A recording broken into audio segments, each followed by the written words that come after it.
The rain had just stopped in downtown Boston, leaving the cobblestone streets slick and glistening under the pale light of an overcast afternoon.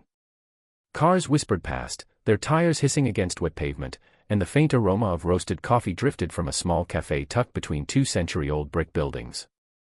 Inside, warm light spilled from pendant lamps onto polished wooden tables, and the gentle hum of conversations mixed with the hiss of an espresso machine.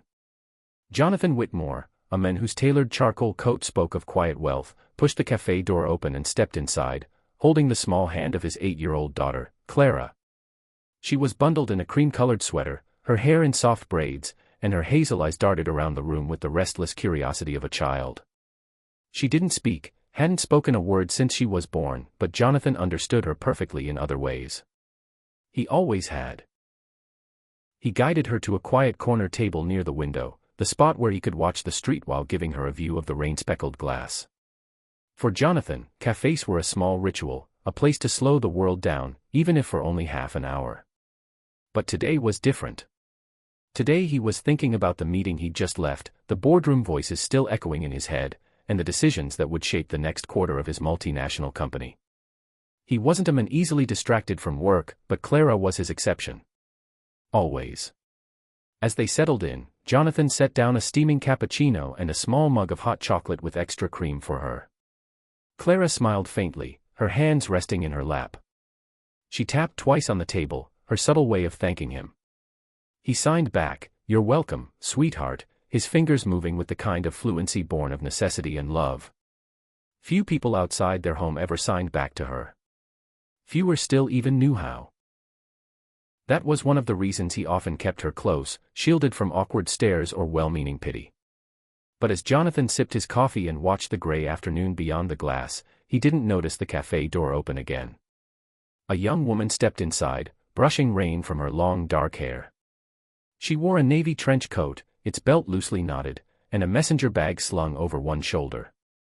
She looked around for a moment before heading toward the counter, her posture relaxed but her eyes sharp, as though she carried her own private urgency. Jonathan barely glanced at her, until Clara's head turned sharply in her direction, her eyes widening in something between surprise and recognition. The young woman ordered her drink, waited quietly, then turned, scanning for a seat. The café was nearly full, the after-lunch crowd lingering, and the only open spot was a small table near Jonathan and Clara. She approached, pausing as if to ask whether the seat beside them was taken, but then her gaze shifted, landing squarely on Clara. And that was when it happened. Without hesitation, she raised her hands and signed, "Hello. My name is Emily. What's yours?" Jonathan froze mid-sip, the coffee cup halting inches from his lips. In all the years he had taken Clara out in public, no stranger had ever spoken to her in sign language. Not once. Clara's face lit up with pure astonishment. For a moment she didn't move, as though afraid it might be a trick of her imagination. Then, slowly at first but with growing eagerness, her fingers began to dance in reply. "I'm Clara." Jonathan's heart clenched.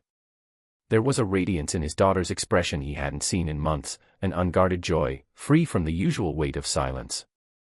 Emily's eyes softened, and she signed something else, quick and sure. Clara laughed without sound, a small breathy chuckle that made Jonathan's throat tighten. For several moments he could only watch, his mind spinning. Who was this woman? How did she know sign language so fluently? And why did it feel as though she and his daughter were speaking in a language far richer than words could ever be? Emily pulled out the empty chair across from Clara, glancing at Jonathan as if to ask permission. He gave a slight nod, still too caught off guard to speak. She sat, placing her latte on the table, and continued signing, her movements expressive, her face alive with meaning. Jonathan understood enough to follow along, though Clara's responses were quicker, more playful. They were talking about Clara's hot chocolate, about the rain, about the dog that had just passed outside in a red raincoat. It was so ordinary. And yet it was everything. Jonathan found his voice at last. "You sign," he said, almost unnecessarily. Emily smiled and nodded. "My little brother was deaf," she replied softly, her voice low so as not to interrupt Clara's focus. "We grew up signing at home. It's second nature." The words settled over Jonathan like warm sunlight breaking through clouds. He wanted to ask more, to understand why this moment felt so monumental, but Clara's laughter, silent yet utterly clear, pulled him back into simply watching. The world outside the cafe faded, replaced by the rhythm of hands and the shared light between two strangers who suddenly weren't strangers at all. The minutes slipped by. Emily told Clara about her favorite books, her travels to Germany, how the sign for "thank you" there was the same but carried with it a slightly different cultural weight. She described London in the winter, the way the city lights glowed against the Thames, and how in Berlin, cafe culture was an art form of its own. Clara's eyes absorbed every detail as if Emily were painting whole worlds for her.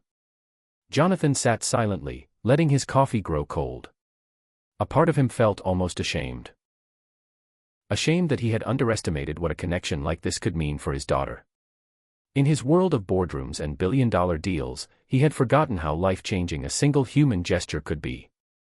And now, sitting in a corner cafe on a rainy afternoon, he was watching his daughter come alive in a way he hadn't seen since his late wife, Clara's mother, used to sign bedtime stories to her.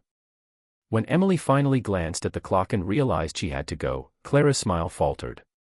She signed quickly, "Will I see you again?" Emily's reply was immediate, a promise in motion, "I hope so. Very soon." She stood, slipped her bag over her shoulder, and gave Jonathan a small nod before stepping back into the damp Boston air. Jonathan and Clara sat there for a long time after she left. The rain began again, gentle and persistent, tracing rivulets down the window. Clara tapped the table twice, the same quiet thank you as before, but this time her eyes shone brighter. Jonathan signed back, his hands steady but his heart full. "You're welcome, sweetheart." And for the first time in years, he wasn't thinking about work or money or the next meeting. He was thinking about a young woman named Emily, and the simple, beautiful truth that sometimes the smallest encounters change everything.